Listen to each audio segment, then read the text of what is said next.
Welcome to MuggleCast, your weekly ride into the Wizarding World fandom. I'm Andrew. I'm Eric. I'm Micah. And I'm Laura. On today's episode, we'll hear from Micah and Eric about the new flagship Harry Potter store in New York because they went today. We'll touch on last week's Pride discussion again with some additional thoughts from our listeners, and we'll read and discuss a bunch of great emails we've received over the past month. This is primarily a Muggle Mail episode, but we are also going to hear about the store. So, Micah and Eric, today you were in New York. Yeah.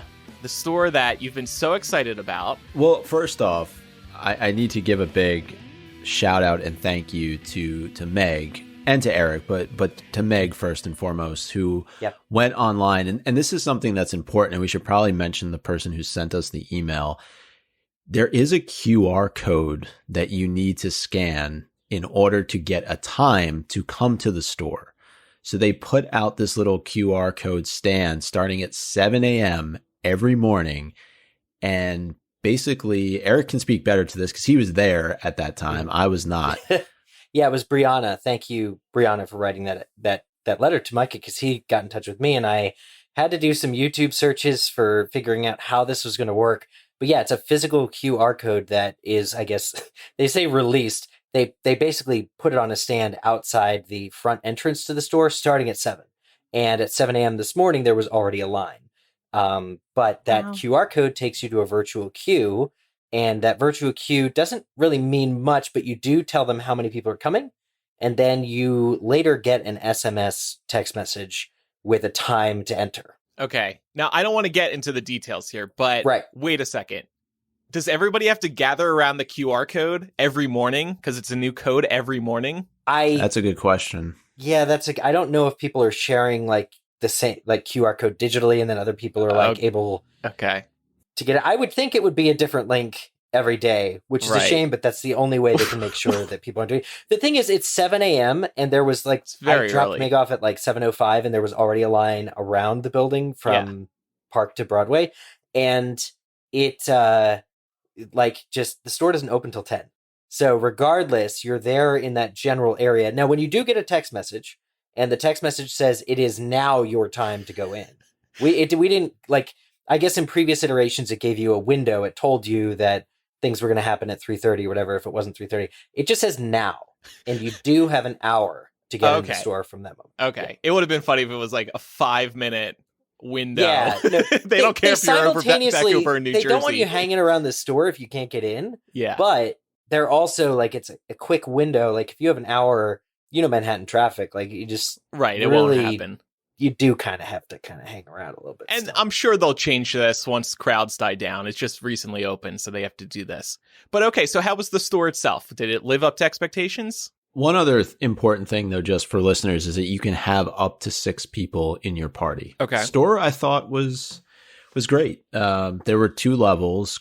I think there's a third that has a virtual reality experience on it, but it wasn't currently open because of COVID.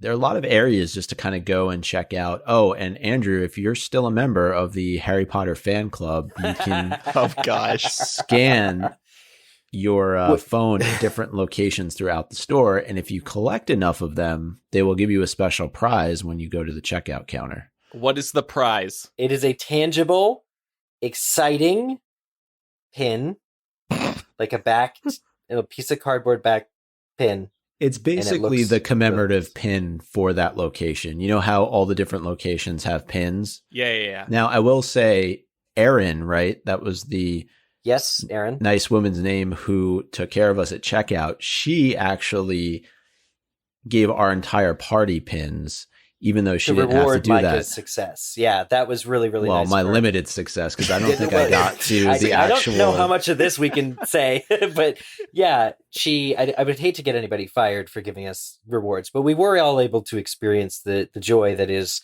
the completion of the scavenger hunt. Yeah. Okay. Hey, that's nice. That's very nice of her. That's nice. Yeah, like everybody there was very friendly. That's one thing I'd say. Like the store, the staff knew what they were doing. The staff were Harry Potter fans, it's clear, and like they're all happy to be there.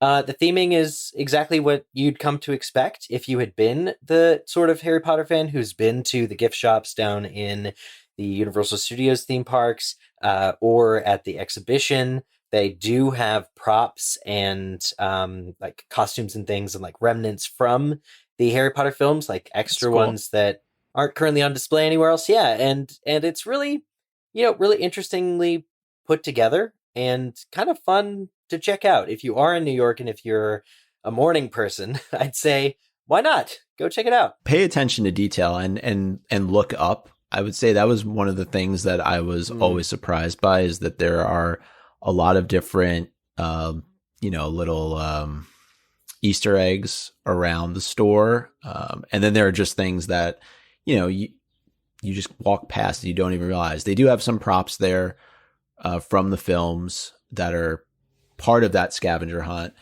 There's one really cool section where they have a number of books from the series that are just dangling from the ceiling. Very nice touch.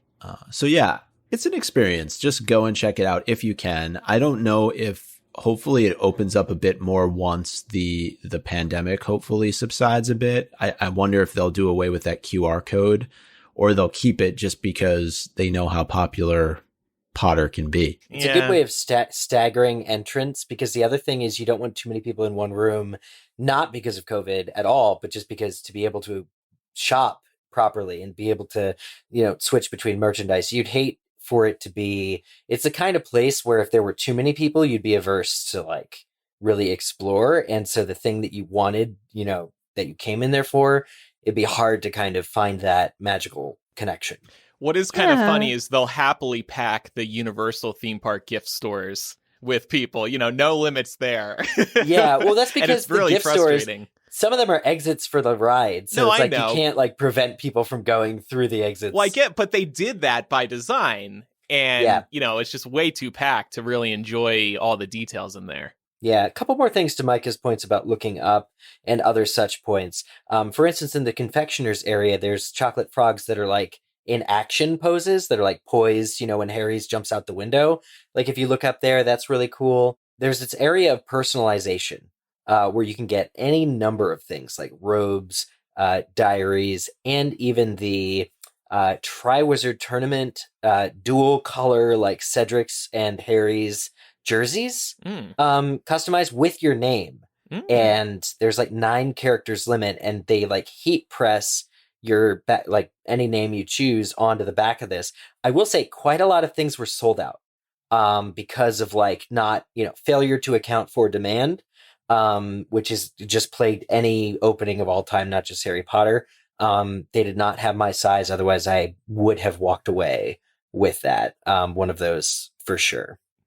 How was the butterbeer? Because we've heard it was different. It's not different. So far as my taste buds go, it's exactly like the first butterbeer I ever tasted in 2010 in Orlando, Florida. How about the bottled one? Did you try that? Bought it, have not tried it. Okay, maybe that's Eric is in love with the design, which is actually really cool. Well, Mina Lima does. So we know that the butterbeer bar, which is just a section where they serve the butterbeer, got this huge makeover where they glue like bottles, and it's a whole structure. But the label for the bottles, designed, of course, by the house of Mina Lima, is just really, really colorful. It's like incorporates a lot of oranges and blues and greens, and is really just an amazing design. But again, that was one of the other things that was sold out, was the prints of that. Mm-hmm. So I settled for taking some actual butterbeers along with me. And one other funny thing that we noticed about the chocolate frogs is that they're pretty close to date, right, Eric? Oh, like they're about to expire? Well, we think it's because they were bought when the store was first planning to open. Oh. And they need to get rid of the stock because... This is a story in 3 parts. First, we noticed that they were heavily discounted. And we were like, man. Oh my gosh. When the theme park opened up, a chocolate frog was $25. Like, I remember that specifically. One chocolate frog in a metal tin with one Witches and Wizards card was $25. These in the confectioner's area were $15, and they were marked down. There was a sign saying that they used to be $15 and we're now like, I want to say $12. And we were just like, wow, in celebration of the opening of the store, like chocolate frogs are like less than half of what they, have charged for them in the past. Super affordable. Also, now they come with 5 famous witches and wizards cards. Unbelievable. Wow, what a steal. Then Meg checked the date, and it was June 30th, 2021, which is in 13 days. And then the third part of the story is we actually found just this bin behind the area of the books. It was not well lit, where there's like an entire, chest high bin of more chocolate frogs, also with the same expiration date. So like PSA, they are about to get heavily discounted. The Harry Potter New York has so many chocolate frogs. They cannot sell fast enough. They're just going to start giving them away at some point. They're going to go out on the street and start just throwing them at people. I think that's exactly. I don't know what happens when they pass date, but I certainly hope they don't end up in a landfill or on the streets of New York for Harry Potter fans to consume. I feel like sometimes with expiration dates, they're a little cautious. You know what I mean? Like, I don't think you're going to explode if you eat that on July 1st. Yeah. But it might be a successful tactic for a fan to be like, hey, I was going to pay, $12 for this, but it's like past date. Can I get a discount? Yeah, haggle with them. You might be able be to. Like, listen, you're trying to sell me a past date chocolate food. I will say though, for the most part, I thought the merchandise was reasonably priced. Like I was expecting it to be more expensive in some cases. Like even what you were looking at, Eric, in terms of the jerseys, I thought was not unreasonable. But definitely also make sure you try on Hagrid's shoes while you're in the store. Eric and I both did that. Micah looks tiny because the shoes are huge and he's standing behind them. It's a fun little photo op. Yeah. So that was fun.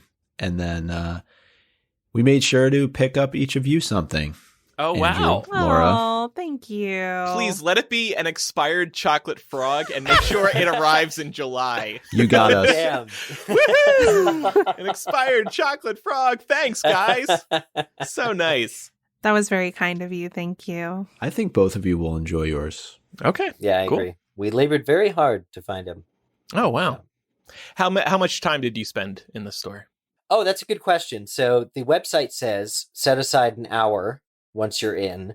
A fan review YouTube that I was watching said they took 2 hours.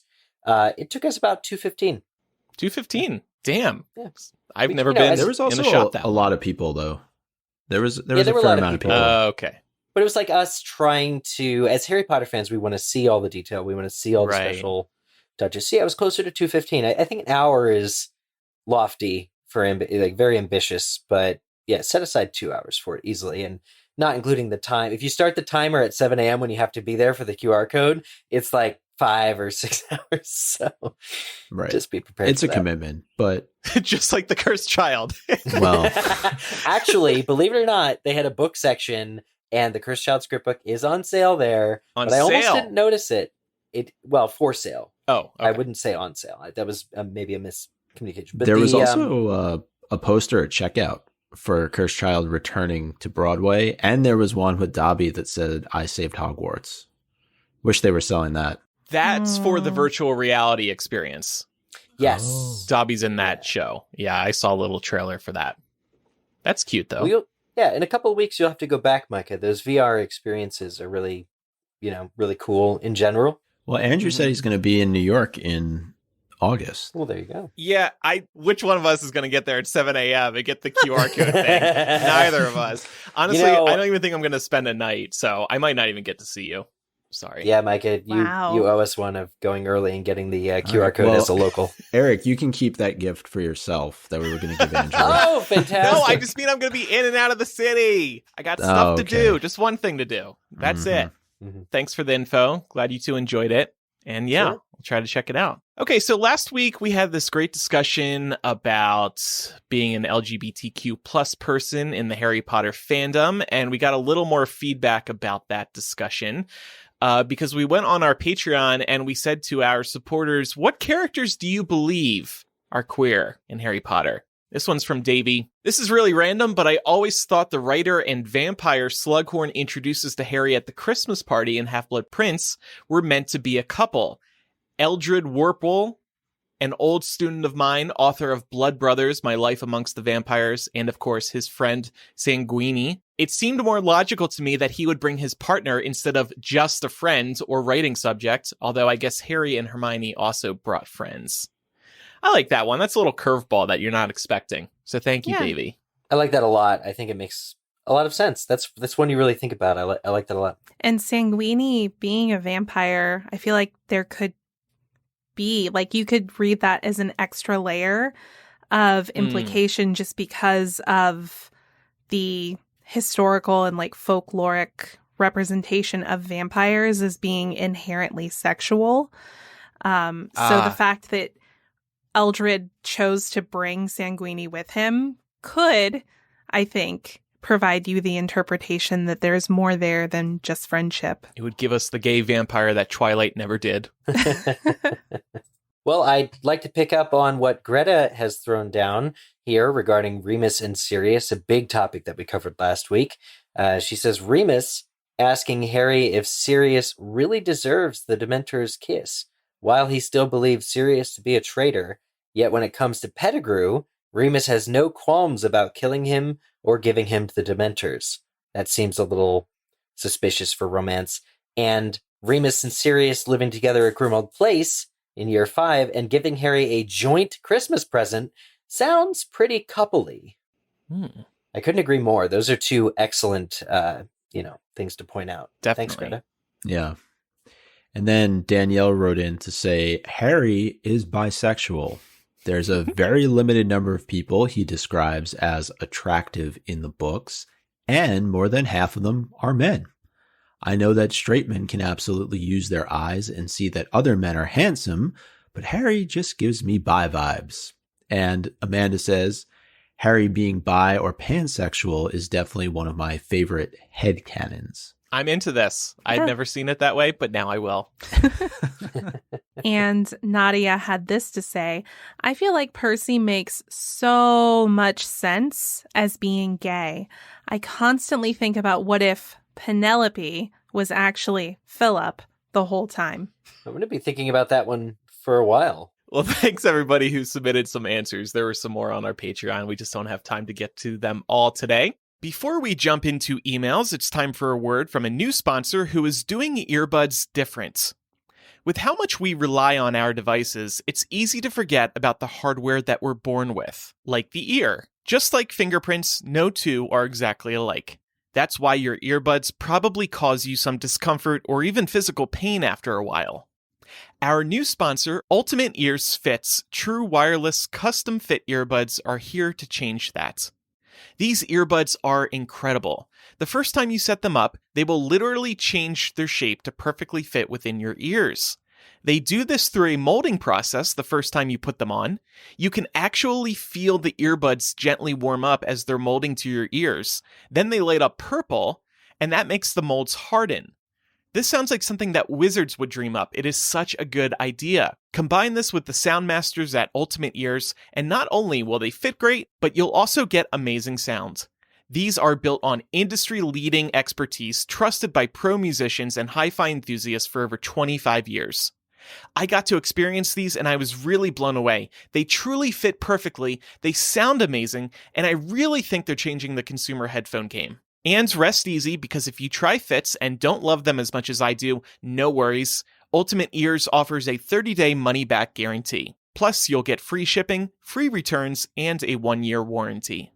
For a limited time, get 15% off your pair of Ultimate Ears Fits True Wireless Earbuds at ue.com/fits. Just use promo code MuggleCast at checkout. That's 15% off with promo code MuggleCast at ue.com/fits. Okay, so we have some voicemails, and Micah said this first one was really funny. He added this at the last minute. I haven't listened yet, so...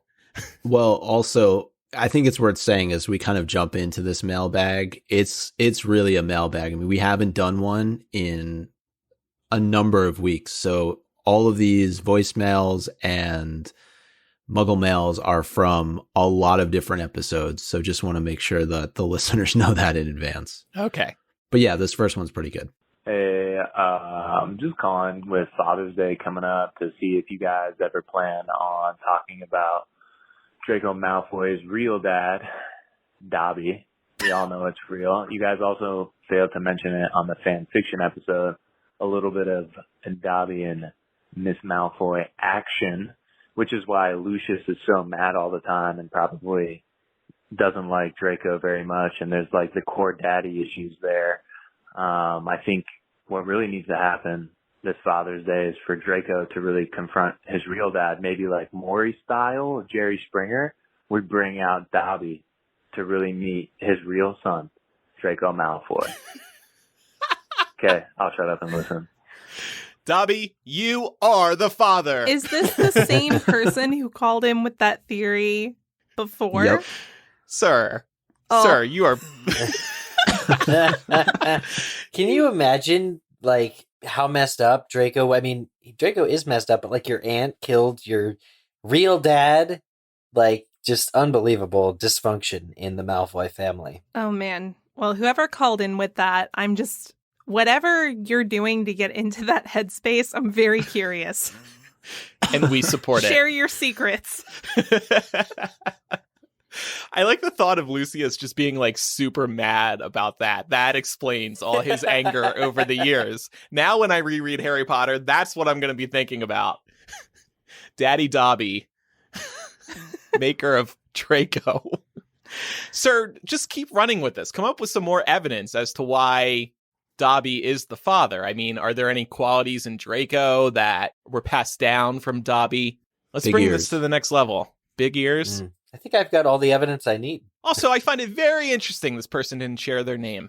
What are you trying to hide? Yeah, we've had a couple of those voicemails. Speaking of no names. Hey guys, I just wanted to give you some feedback on the Battle of Hogwarts as far as the save and who you would have killed off. I definitely would have saved Tonks. I think you're right. She definitely needed a better arc, and I think that she could have been amazing being there for not only Teddy but the trio moving forward. And I would have killed Lucius Malfoy. Why did he live? I mean, he was really the dark side between Draco and Narcissa. I mean, I think their life would have been even better with him passing. So that's my 2 cents. Love you guys. I've listened to you since day one. We've met at many LeakyCons and things like that. So I'll wait for next week's episode. Have a great day. Bye. Well, thank you for your longtime listenership. That person just forgot to say their name. The Dobby theory person just doesn't want to expose themselves. Right. They probably have a career in politics or something. No, I like this. And again, we're really going in on Lucius today, so watch out. Okay, next one changes gears. Hey, MuggleCast. This is MJ. After hearing you guys talk about Professor Sprout and her relationship with Snape, I developed this headcanon after hearing you guys talk about it that perhaps they do have a good relationship. I don't know how old Professor Sprout is in the books, but after some thought, I think she might have been able to teach Snape at some point.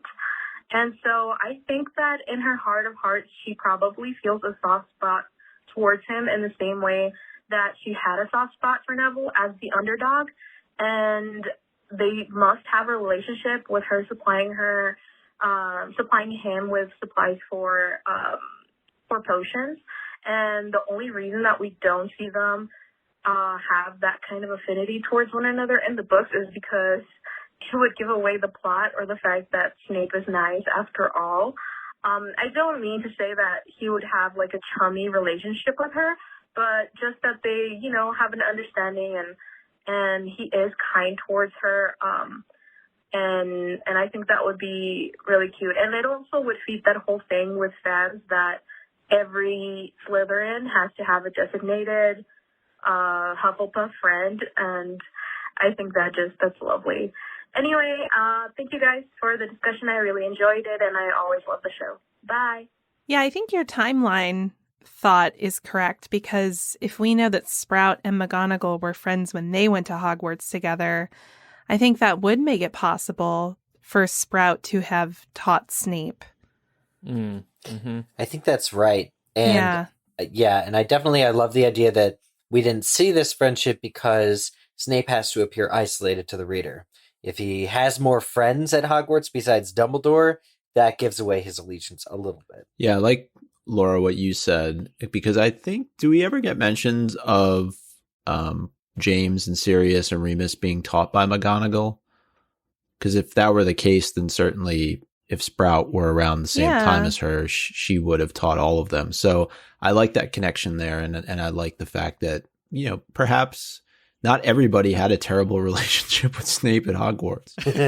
Yeah, fair. I think it's in the Three Broomsticks where they say never did see them ever quite far apart, Peter Pettigrew and young Sirius Black. And I think either McGonagall says it or she acknowledges sort of feeling bad for Peter. And that sort of is like a teacherly kind of feeling that McGonagall expresses. So yeah, she taught them. And she taught Snape. And what if Sprout saw how much the Marauders were bullying Snape? She took him under her wing, similar to how she did with Neville. Love that comparison. And then that's where Snape really develops his affinity for being creative with potions ingredients. Oh, this is so good. Love it, MJ. One more voicemail from Beth concerning an interesting way to introduce your kids to Harry Potter. Hi, MuggleCast. My name is Beth, and I live in North Carolina, and I am a huge fan of you guys. I have read all the Harry Potter books, I've audiobooked all the books, and I've seen all the movies, and as I get older, I'm sharing it with my kids, and I heard your talk about how parents are introducing their kids to Harry Potter, and even though my daughter, who is 8, has seen the Sorcerer's Stone movie and started reading the books, her and her brother actually really love playing Lego Harry Potter, and that's been a really cool introduction into the story because they ask a lot of questions, but they also get to play the game and engage. So it's a really nice way, and it's kind of it's a little bit watered down, so that way they don't have to get all of the intense stuff right away. So that's all I wanted to share with you guys. Keep doing a great show. I love it. Yay! All right. Have a great afternoon. Bye. Yay! I love that. Yeah. That's such a perfect introduction to the series, especially for kids. The Lego games, Micah and I are both huge fans of. In particular, we've interviewed the game director, Arthur Parsons, before on a previous episode of MuggleCast, and they're just really good adaptations, I think, first and foremost. They're fun Lego games, but they really capture the spirit of the books, and so your children will be more than prepared, I think, to actually read the books, Beth. I think it's a perfect intro. And actually on that subject, I actually talk about the Lego games on the most recent episode of Potterless podcast with Mike Schubert. We discuss Lego Harry Potter years 1 through 4, the first game in that series. And it's going to be 2 episodes where we do that. Okay. That podcast is coming out very shortly. Plus, Lego Harry Potter goes on sale all the time. I think it was literally $5 for both games a week or 2 ago. Yep. So on the PlayStation Network, remastered is $3.99 for both games. Oh, there you go. Wow. They're giving it away like an expired chocolate frog. I knew Eric was going to like that voicemail in particular, but It's I beautiful. can't agree more about the Lego Harry Potter games. They're just, if you are a hardcore fan of the books, then those are the games that you should play, because it's clear that Arthur and the rest of the team took that into consideration when they made the games. Well, and isn't that kind of sad that that's the best adaptation of the book so far? Not sad, but disappointing. Maybe. Yeah, it's certainly quizzical. I think there was a lull and it kind of burned out a little bit with the movie game tie-ins and things, and then Lego Harry Potter came around at the right time to really revitalize, say, oh no, a Harry Potter video game can be fun, and it is. So plus it's the only place where you will discover Draco's Boggart. True. You learn That's a lot right. in that game. Yeah, it's funny too, because I remember when I was trying to unlock characters and I couldn't figure out how, I would always direct message Arthur on Twitter. Oh That's how my I would gosh. get the answer. He would make it a little bit more difficult. He wouldn't just straight up give the answer, or I should say he made it a little bit easier to figure it out. Micah, you probably annoyed him.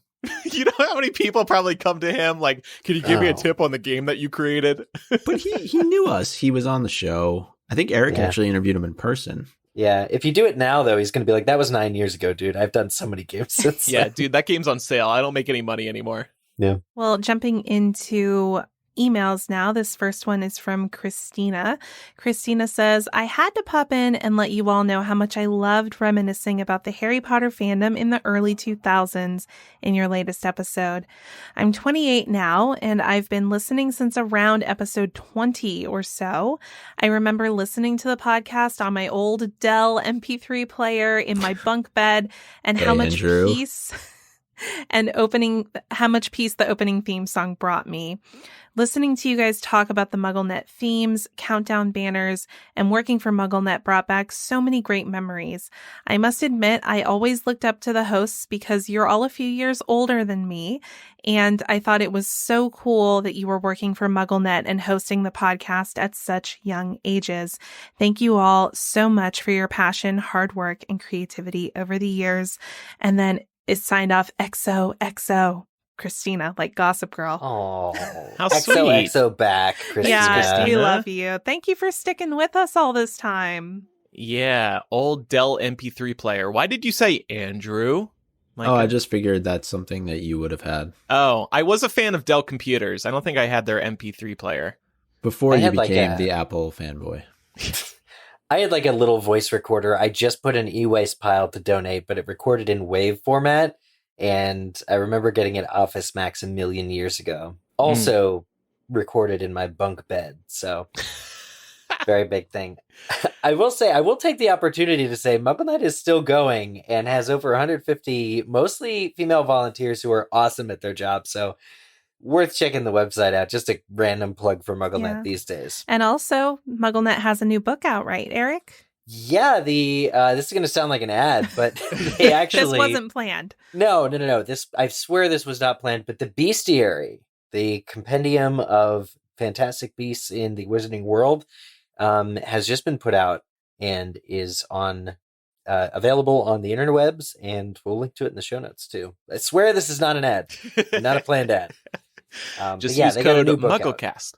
Yeah, no, and like that's the thing is like MuggleNet now, if we can talk about it, is publishing books. We interviewed the authors of the character compendium a couple of months ago and had a great time. Definitely check that episode out.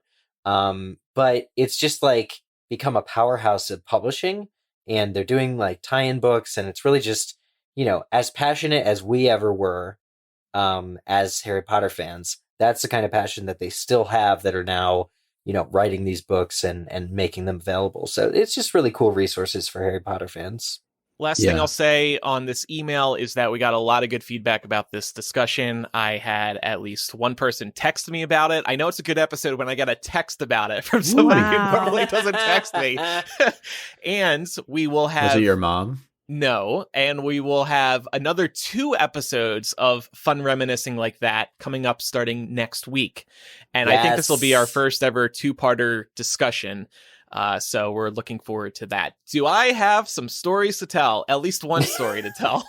That is scandalous. Speaking of reminiscing, just very quickly, the store was not the only place that Eric and I went today. We were actually at the Barnes & Noble in Union Square, where we did our first ever live show. We took a photo. We'll share it.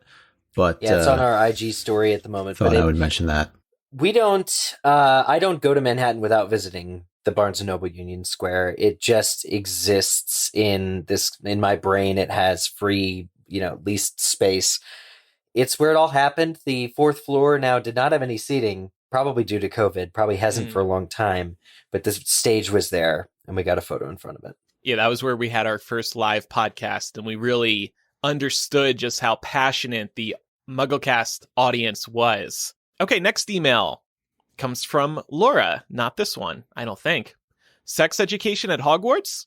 I know we've questioned Hogwarts students' reading, writing, math education, but one more area I'm curious about is their sex education, especially for Harry. In my Connecticut public school, we had a changes talk in the 5th grade, but didn't get into safe sex education until middle or high school. I highly doubt the Dursleys spoke with Harry about this, so I can't help but laugh at the thought of him putting together mismatched information Ron passed down from Fred. In general, though, there must be teen pregnancies at Hogwarts.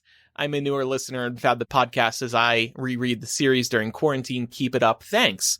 Well, thank you, Laura. Glad to hear from a new listener. That's a great question. How did Harry learn?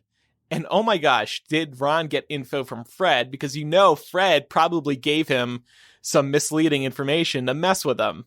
Well, you have to remember the founders designed the dormitories so that boys could not get into the girls' dormitories. So there's your abstinence protection right there. They weren't going to do it anywhere else. Stairwells that turn into slides. But I agree with the assessment of there probably must have been pregnancies. I mean, we'd see when there's educational systems without successful education programs, there are more teen pregnancies, right, Laura? Yes, 100%. I was actually thinking of my home state of Georgia, which at least, I don't know if this is current now, but when I was in high school, our sex ed programs were a complete joke here. And we were number 3 in the country for teen pregnancies. And we were number 1 in the country for repeat teen pregnancies. So it's absolutely a reality that if people are not receiving quality sexual education at that age, that people are going to have unplanned pregnancies. I'm sure that somewhere in the universe of Hogwarts, you could posit that this has happened. It's just, again, we saw the stories through Harry's eyes. So I guess he didn't know anybody that happened to. It would be interesting to know, especially earlier on, when people tended to have children a lot younger. I wonder if something like that was more common. Good question. I mean, there is a room that just basically shows up whenever you need it. Yep. So I need a room with a bed. A room and with Fred a and bed. George know all of the secret passageways. Yeah. They don't need to worry about whether or not they can access certain dormitories. Oh, right. Yeah, there's plenty of places. Yeah. So this next email comes from Afra regarding Trelawney. They say, you guys were talking about Professor Trelawney in the Battle of Hogwarts and how she should have died. So I was thinking about what would be a redeeming point for Trelawney is that if she puts herself in the way of a killing spell aimed for a centaur and dies saying, you didn't predict that, did you? Love to know your thoughts. I love this. It's so good. It is so good. I'm still laughing at the last email, but I love this. This is a great idea. Please, TV series, make it happen. Kill Trelawney. We know that Centaur's form of divination is like long range. It's long form. It's like what's going to happen in the next decade is what they see in the stars because the light takes a long time to... Yeah. Anyway, Trelawney just absolutely would crush it. And now I'm actually starting to convert to Andrew's side here. Trelawney should have died. Oh, I'm glad we're convincing you. Andrew, can I get an impression of Trelawney saying this? But this is a hard one. I mean, I could just do it the standard way. Yeah, do it. You didn't predict that, did you? Can't do that without coughing. You get real intense. And worth mentioning that Afra is one of our most frequent emailers. So appreciate the creativity on that one, though. Yes. So this next email comes from Riley, who is 14 years old, and says, I just listened to your most recent episode where a listener talked about how their school in America sorted them into houses. My Iowan school does this as well. It's a Catholic school, so the houses are named after saints. And then she goes on to say, after your discussion on the Battle of Hogwarts, I made a list of some observations I had while listening about the Marauders and such. I would love to see these details pointed out in the Harry Potter TV show. Sirius and James both saw each other as substitutes for, Sirius and Harry both saw each other as substitutes for James. The real reason Peter was a Gryffindor was that he was brave enough to betray his friends. Oh. Sirius died not knowing what Regulus had done. They both died thinking the other hated them. Remus eating chocolate so much probably to try and get rid of his werewolf side because chocolate is poisonous to dogs. I would love to know what you think. Thanks for a great show. Love, Riley. Yeah, those first 2 points I think I mean, all of them are great, but I think those first 2 points are really strong, especially how Sirius and Harry both see each other as a substitute for James. And yeah, the fact that Pettigrew was brave enough to go ahead and betray his friends, and that's in fact why he is in Gryffindor. Yeah. Well done, Riley. Yeah, love this. And thanks for the info about your school. Yeah, that's really cool. Yeah. All right. The next one comes from Brett. Brett says, I was listening to the podcast where you were pondering how the Hogwarts students were educated in our Muggle academics that are still relevant to wizard lives, and had an idea. I'm an early educator, and in the world of early learning, it's generally agreed that experiential learning is the best practice. With that said, the Hogwarts students could have been getting their reading, writing, and arithmetic from their core wizarding classes. Potions is teaching math skills, herbology, science, and all their essays and reading assignments help to develop literacy skills, and so on. Perhaps the Hogwarts teachers also receive some training in how to assess and support these areas of learning as well, as you don't necessarily need a class specified to the subject, but really educators who know how to integrate these skills into their daily lessons. However, knowing Hogwarts, they probably just assumed a 5th grade education was enough. Let me know what you think. Thank you so much for the podcast. It's been great to have you all by my side these past couple of years, especially lately. And I apologize again for saying that math is not important. I misled people. I'm not Did you proud get a of text that. for that? Because we got a few emails. Oh, did I apologized, and I apologize again. No text about that. Maybe those people just blocked me. And I really do like this idea that all of the courses that they're taking actually teach them what they need to know at sort of the fundamental level. No, definitely. It beats having to take math, right, Andrew? Yeah. I would rather take potions instead of math, for sure. Yeah, but definitely. If you're not strong in mathematics, couldn't it then follow that you would struggle in potions? Can I bring a calculator to potions? Specifically the No. TI-84? Andrew, No, Andrew. the TI-84 doesn't work at Hogwarts. You're never going to have a calculator in your pocket, okay? You got to learn to do it the old-fashioned way.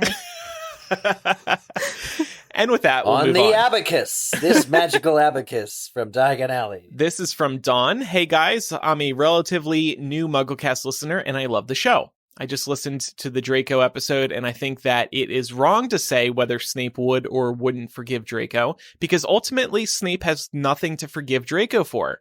Draco never wronged him. Snape did an unbreakable vow with Narcissa, but ultimately Dumbledore was the one who directed Snape to kill him and save Draco the pain of becoming a murderer. I also listened to the best and worst of Ron Weasley and wanted to bring up another huge moment that arguably makes Ron one of the best characters. In POA, he literally stands up to Sirius, who is believed to be a murderer, and is prepared to fight to protect Harry even though he has a broken leg. His undying loyalty to his friend surpasses any suffering that he is going through, and that is such a strong moment that is looked over.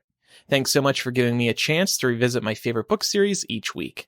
Great point. I mean, I was getting at that, your first paragraph concerning Snape and Draco when we had that discussion. I completely agree with you. I was the one who said that Snape wouldn't forgive. I think we were just looking for another character, but I don't think it was that badly reasoned on my end, but I do like Dawn's counter argument here, if I'm being honest. It was worth asking. Yeah. Yeah, I think there are certain times, especially in book 6, when so much is on the line that Snape would wish that Draco were more cooperative and less, I guess, like concerned about himself. But then again, he's a 16-year-old and no one can really blame him for that. So this next email comes from Hunter, who's talking about Draco staying at Hogwarts. My question has to do with your conversation about the worst things Draco said and did in episode 516. You guys mentioned when he said that he felt bad for the students who stayed at Hogwarts over the holidays. I just finished rereading Chamber of Secrets, and it reminded me that Draco himself stayed at Hogwarts over Christmas in their second year. Oh! It's what made the trio suspicious of him being the heir of Slytherin. They decided to stay as well and use this time to take Polyjuice to see if they could get a confession out of him. We learned that he's not the heir, so why did he stay at Hogwarts in the first place? I can't believe nobody called him out for his mean comments about people who stayed at school, and then he stayed himself. What do you guys think? Why did Draco stay at school? Well, maybe his father, Dobby, was staying at school that Christmas? Oh, that's right. He got a letter from somebody claiming to be his long-lost father, and it ended up just being Dobby. I don't know. Maybe Lucius and Narcissa went on a Christmas holiday, and they were therapy. like, "Oh, we can just leave the kid at school." Couples therapy. But no, this is such a good point, and it totally shows again that Draco projects his greatest insecurities onto everyone else. Okay, more emails to get to, but first, this week's episode is also sponsored by BetterHelp. Taking care of your mental health is one of the most important things you can do for yourself, and if you think there's something interfering with your happiness or is preventing you from achieving your goals, check out BetterHelp. They will assess your needs and match you with your own licensed professional therapist who you can work with via voice, video, or text chat. BetterHelp lets you easily and quickly get started with therapy right from wherever you are right now. Within 48 hours, you can start speaking with a therapist, and the service is available for clients worldwide. Whether you're at home, at work, on the go, in the park, in a Harry Potter store in New York, you can log into your account anytime and send a message to your counselor. You'll get timely and thoughtful responses, plus you can schedule weekly video or phone sessions so you won't have to ever take a time-consuming trip to a therapist's office. I use BetterHelp and meet with a therapist weekly who I speak with via live text chat. We're able to have snappy discussions thanks to being able to see what we're each typing in real time. There's no waiting for the other person to send their message. I really like it. BetterHelp is more affordable than traditional offline counseling, and financial aid is available. Visit betterhelp.com/MuggleCast. That's better, H-E-L-P, and join the over 1 million people who have taken charge of their mental health with the help of an experienced professional. This podcast is sponsored by BetterHelp, and we have a special offer for you. MuggleCast listeners get 10% off their first month at betterhelp.com/MuggleCast. Again, get 10% off your first month at betterhelp.com/MuggleCast. Well, two events in the Harry Potter series that have caused some characters to need better help: the Battle of Hogwarts and the Veil in the Department of Mysteries. This email comes from Emily, who says, "Very long time listener. I'm a vulture from the Pickle Pack days." So thank you, Emily. Yeah. Wow, takes me back. Seriously. Gak, I forgot about that. Gak, Pickle Pack. Emily just wanted to write in and say that I totally resonated with Laura remembering her theory that the final battle was going to take place at the Veil. I remember this being a huge theory floating around the fandom before the final book came out, especially after the book cover was released and no one was guessing that it was the Great Hall due to the orange color scheme. Most of the speculation at the time was that it depicted the Department of Mysteries, specifically the hall where the Veil was kept, and that the Veil had a greater significance than it ended up having. I think many of us also speculated that the Veil had something to do with whatever the Deathly Hallows were going to be. I was so into the theory that the Veil was incredibly significant that when the Order of the Phoenix film came out just months before the final book's release, I was furious that in the film, Bellatrix kills Sirius with the killing curse and not a stunning charm like in the book, with him falling through it and Harry expecting him to come out on the other side. Maybe part of me during that short time before the final book would be released had hoped that Sirius would come back from the Veil, and the movie dashed those hopes for me. Highly likely. It honestly still bugs me a bit today as a nitpick, like so many of David Yates's directorial choices. Anyway, I hope you enjoyed this trip down memory lane from the pre-DH Theory days. Love the show and have been really enjoying the conversations these last few episodes. Thank you, Emily. That's a very valuable call out. That book 7 came out just a week or two after movie 5. That it was a huge month. A skew. Yeah, the summer of Potter, the month of Potter, I think we called it.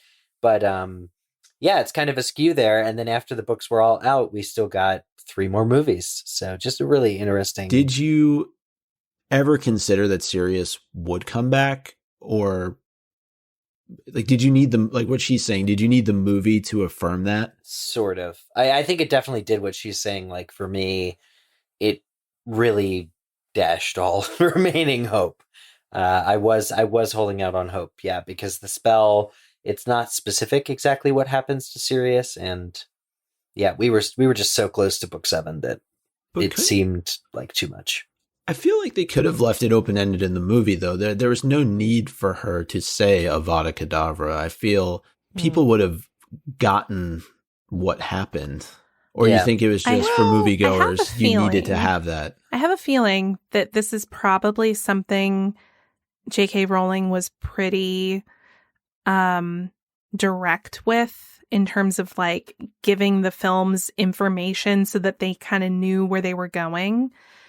And probably for the sake of not needing to contract Gary Oldman potentially for movies after that, I could see them wanting to make that more definitive for the movie adaptation, just so that there weren't any questions. But yeah, I remember the days of all the theorizing that Sirius was not dead. You had no idea what it was that hit him, and whatever it was just knocked him into the veil, versus in the movie he got hit with an AK and then fell into the veil. So it was like double dead. Double dead. Sirius Black is not dead.com. Where was that energy when we needed it? Well, and the cover too. I mean, we all... did not look like the Great Hall. That was not the Great Hall. That's one of our best episodes of all time.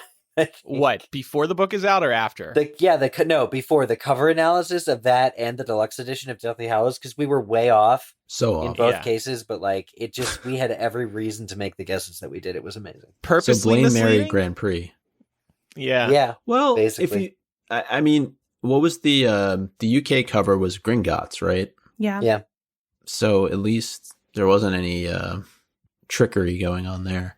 No. If it was clear that it was the Great Hall, people would have been losing their minds even more so ahead of the book coming out, I think. Not that that's a reason to make it less clear. You know what, though? I think it was a perspective choice, because if you look at that cover, it almost seems like it's from a slightly downward perspective looking up at Harry and Voldemort. So you're mostly seeing the ceiling, which is, of course, going to look like the sky. Right? So I think it was convenient perspective placement. Yeah. And in terms of the pillars and stuff, it's a theatrical ending. It's a grand ending. Right. So maybe that's what she was going for with the pillars. The pillar of Storgy. What was it? Yeah, the Storgy pillars. It looks like the Colosseum. Weren't there curtains, though? Wasn't it the whole... she was connecting the first with the last book? Yep. Yes. Something to that effect. And I love that. Curtains, that's Me wonderful. Too. Like the veil. Yeah, genuinely wonderful. But that could be a future episode, though. Alternate book covers. All the times the covers misled us. What do you mean? Like what we would have preferred to have seen on the cover? Or it could be a segment. Yeah. Yeah. Yeah. Poor Jewel. You're just signing her up for photoshopping work. All right. Well, I honestly can't wait to see Dobby on Jerry Springer. That's what I'm most looking forward to. Mike is peaked. He's happy. He's satisfied. He's like, we got that one in there. Do you think Dobby would have a jubilant reaction to finding out that he's the father? Or would he be one of these, like, head in his hands? Like, oh, man, I can't believe my life. My kid's a brat. How would he react while he was still enslaved versus after he was freed? That's my question. What the difference would be in that reaction. Mm-hmm. Well, Narcissa kind of freed him. Okay. Wow. We're moving on to the next email. This is from Addison. Addison says, "Hi, MuggleCast. We have been listening for about 3 months now. I have a question. In Harry Potter and the Chamber of Secrets, when Harry first sees the diary in Moaning Myrtle's bathroom, he really wants to pick up the diary. I was wondering if that has something to do with them both being Horcruxes." Interesting. Yeah, I think that's a safe theory. Or is a klepto. The other. Short for kleptomaniac, a person who has a compulsion to steal. Since you're 8 years old, Addison, I thought I'd make that one easy for you. But I'm sure you already knew the word, because oftentimes when we get younger people writing in, they're smarter than we are. I think this is an amazing find, and I love it immediately, and it's become adopted into my headcanon. I think that's exactly what was going on then. And math is important. Okay. Next email from Sam concerning Harry and Ginny's kids. Love the show and the work you do. I'm not sure if you guys have already covered this topic, but I'd love to hear your thoughts on the names of Harry and Ginny's kids. My wife and I often talk about how Ginny has gotten the short end of the straw, having to name all 3 of her children after people Harry loved. I feel like Ginny has been ripped off, and I also feel like it's not fair on Fred, who knew Harry for many years and deserved to be named somewhere. Anyway, I'd love to hear what you guys think. Keep up the good work from Australia. Thanks, Sam, for writing in from down under. So George did name one of his kids after Fred. But your point still stands that Ginny had to deal with all of Harry's baggage when it came to naming their kids. I agree. That's nonsense. Yeah, I'm honestly a little surprised that Ginny wouldn't push to name her daughter Molly, for example. That strikes me as something that would be pretty fitting for her character. But I guess Harry gets precedent because Molly's still around and Lily isn't. I don't know, but I think it's true. It's another example of like, it's always about Harry all the time. Yep. So true. What is this? Harry Potter, the series? Give me a break. Also, I mean, Albus and Severus weren't the greatest people in the world to name your kid after. Right. Right. What like about you couldn't Remus? have at least give one of the kids the middle name, Fred. Or Ron. Was this all fan service? All these names? Maybe it's just these people are so traumatized that they're naming their children after these people that have died who were like maybe not the greatest people. Right. What about Hagrid, Ron, Potter? You were named after the 2, I don't know, most food-loving people. Like, I don't... Well, also, I mean, silliest. That raises a whole other point about how Hagrid gets no credit for being a father figure. So, actually, that's a great point. Yeah. All right. I have the next email here about twins from Ashley, who says, in reference to Angelina marrying George after dating Fred, I was seeing my husband's twin brother before my husband. While they're identical, they're definitely different people. Many similarities, yes, but unique all the same. The running joke in the family is that next I will move on to their other siblings. Anyway, I just wanted to say I feel Angelina on this one. Yeah, see, sometimes that's just life. And it doesn't sound like there's any hard feelings here. How does the husband's twin feel about all this, though? I must know. Come on, MuggleCast, and we can kind of like bring this all, we can tie this all into George, Fred, and Angelina. Yeah, that's such an interesting life experience for a listener to have that, you know, it's so relevant to our discussion. Yeah. So it's really super cool. Yeah. This next email comes from Caitlin. It's about Muggle clothes and sorting. I have to second Eric's complaint about wizards wearing Muggle clothes in the movies. In the books, unless wizards came from Muggle families, they almost never wore Muggle clothes. Remember how confused everyone was when they had to wear Muggle clothes to travel to the Quidditch World Cup? Remember the guy who was so clueless he wore a women's nightgown? It really doesn't make sense for pure-blood supremacists like Draco to ever wear Muggle clothes. He wouldn't be caught dead in jeans. The only way I can make sense of it is to mentally separate the books from the movies and let them each have their own canon. In movie canon, wizards wear jeans and sweaters sometimes, and that's just how it is. On the issue of sorting, I've never fully been able to accept the fact that full families of wizards are all sorted into the same house. In real life, I don't know anyone whose whole family took the Potter No More sorting quiz and were all sorted into the same house. You're really going to tell me that Percy and Fred and George should be sorted the same way? I don't buy it. Personality traits are not hereditary like that. Phew. Okay, thanks for hearing me out. Love the show. That's a great point. Yep, I love it. I think that they're both good points. Do you think the sorting hat gets lazy with family legacies? And it's like... another week. Yeah. Gryffindor. What did I do with the last 6 in Gryffindor? I got to get back to the bar. And he just gives people what they want, because Hermione was a hat stall, right? And so was Harry. And they're both like, no, I want not Slytherin or not Ravenclaw. And he was like, oh, whatever.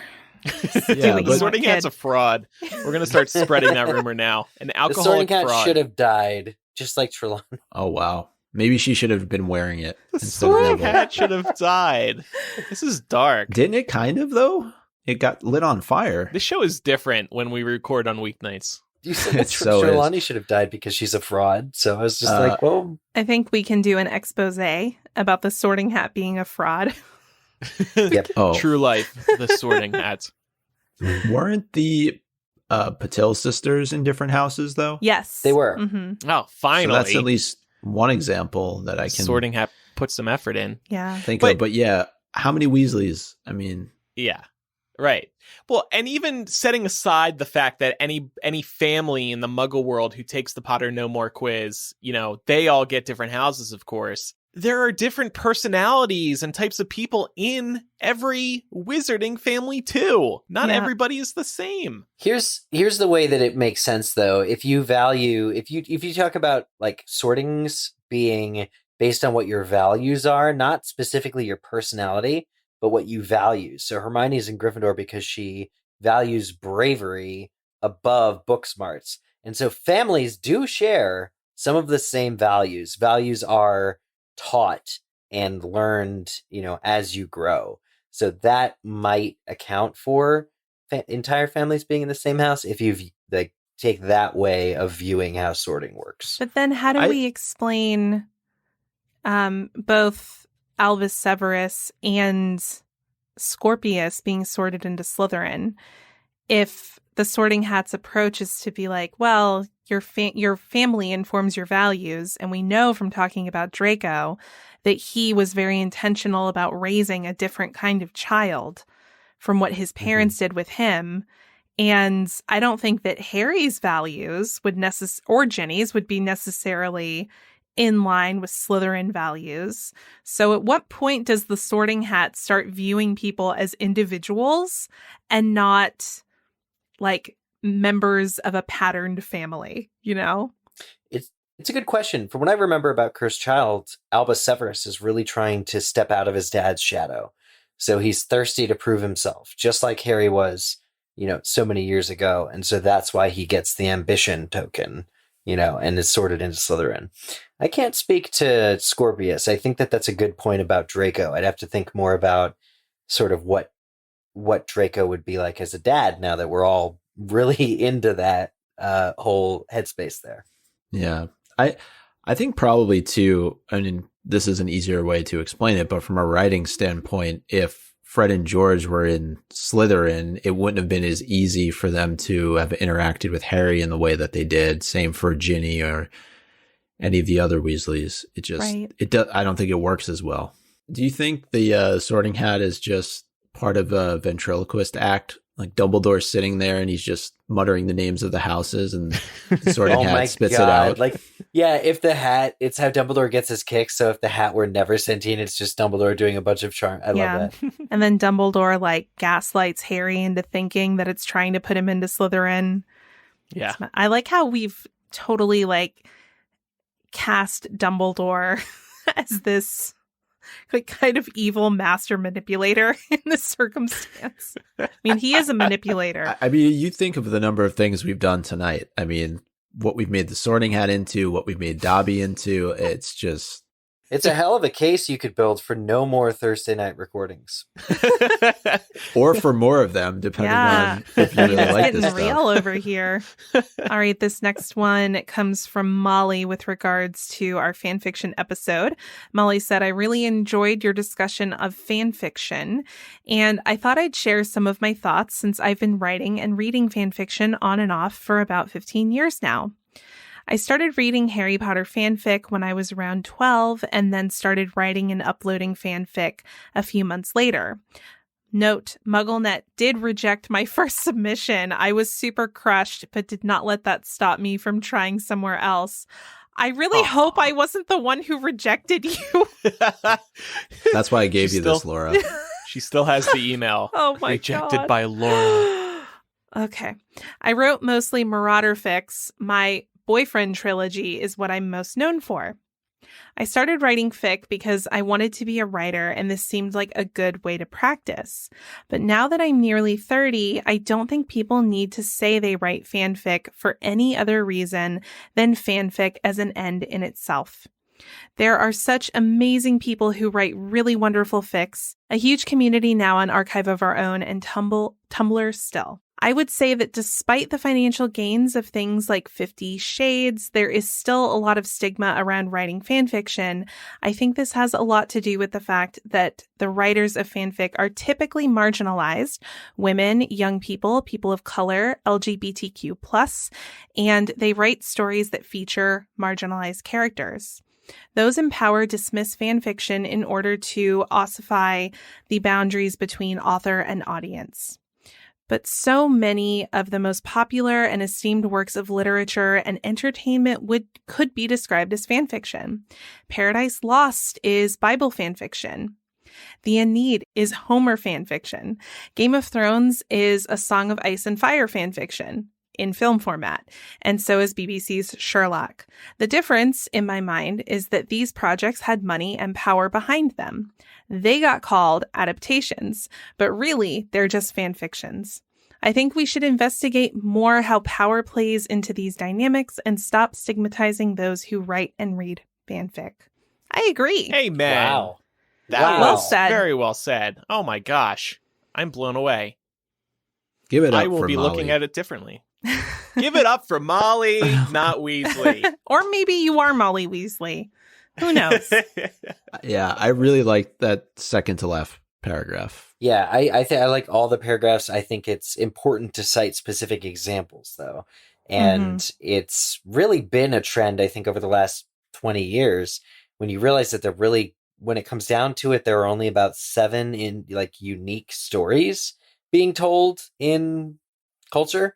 And we're really just retelling or modifying those same stories over and over and over again. Yep. Yeah. There are no new ideas. Well, it's been so great listening to all this feedback. Thank you, everybody, for writing in. We love when you contact us. Whether we read your email on air or not, we are reading it. So keep that feedback coming. You all bring up some amazing points, and it adds so much to this podcast. So thank you. This actually, I think, has been a lot more fun doing this on video. I'm glad you like it this way. And Thursday nights, it's a whole different world. Whole new MuggleCast. Really is. If you have any feedback you want to contribute, you can email mugglecast@gmail.com or use the contact form on mugglecast.com. You can also call us 1-920-3-MUGGLE. That's 1-920-368-4453. It's time for Quizzage. This week's question: a witch named Glenda Chittock hosts this program on the Wizarding Wireless Network dedicated to interviewing musicians. What is the name of the program? The correct answer to last week's question was The Witching Hour. Correct answers were submitted by, oh boy, here we go: Khufu the Baboon, Mrs. Voldy, Mr. Lockhart himself, No One But the Winner, The Sock That Freed Dobby, The Real Fake Matt Britton, Badger Baroness, No Really I Didn't Duck Duck Go Search This Question, Dirty Rotten Church Kid, Anastasia and the Marauders, Boobatuber Paz, Sophie Davis, RM, Subtonic Plus A, and Harry Potter's Scary Pigeon. How did this happen? It really just snowballed. It's really amazing. I feel like there was a need that we didn't know. There was like a void, and like we opened the door to it, and it filled. And so the creativity that our listeners feel, like, just that became the segment. Next week's question. June 21st is the 18th anniversary of Harry Potter and the Order of the Phoenix, the longest Potter book ever written.